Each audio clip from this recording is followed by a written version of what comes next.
qui est la première journée d'accélération pour le secteur des arts visuels et des arts numériques.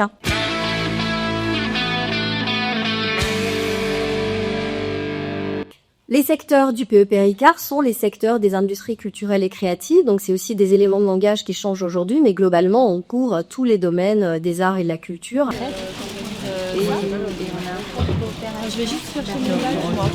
Nous sommes le volet recherche de la stratégie d'accélération. Et il ne s'agit pas seulement de produire des résultats de recherche d'un côté ou de financer des projets culturels ou des manifestations, expérimentations culturelles de l'autre, mais bien de travailler en synergie. A priori, si on pense plaisir, on se dit que tout ce qu'on va voir va être joyeux et super. Et on va se rendre compte que non, parce que les œuvres que l'on présente, elles reflètent la société dans laquelle on vit. Donc ce plaisir, c'est une notion flottante, un peu floue, qui est vraiment une notion frontière, et je pense que vous allez voir ça tout au long de l'exposition.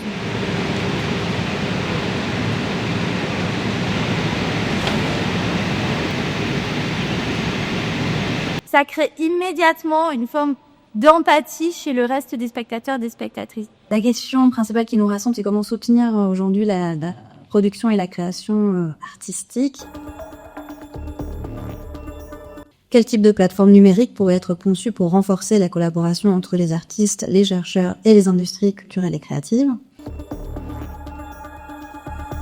Comment concilier l'usage croissant de ces technologies, notamment numériques, avec les enjeux éthiques et écologiques de demain et d'aujourd'hui?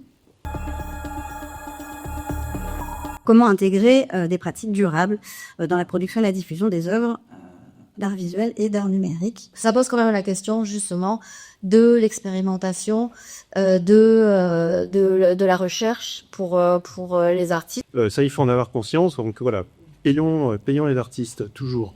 C'est plus une remarque qu'une question. Une industrie, pour moi, elle est tous au singulière.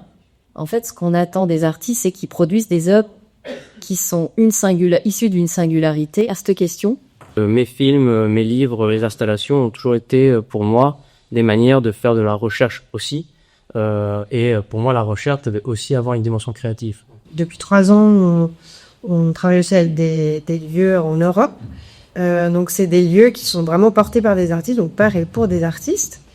Il faut, à l'heure actuelle, apprendre, notamment aux artistes et aux étudiants artistes, moi, que je fréquente, c'est comment faire un outil. On voit que les aides évoluent aussi en fonction des problématiques, des discussions. Dans cette réécriture du schéma d'orientation de directeur, il a été énoncé l'envie d'expérimenter sur un espace, on va dire un projet participatif citoyen en droit de tenir avec les droits culturels. Nous sommes tous et toutes égaux devant la mort, que nous n'emporterons pas nos richesses au paradis.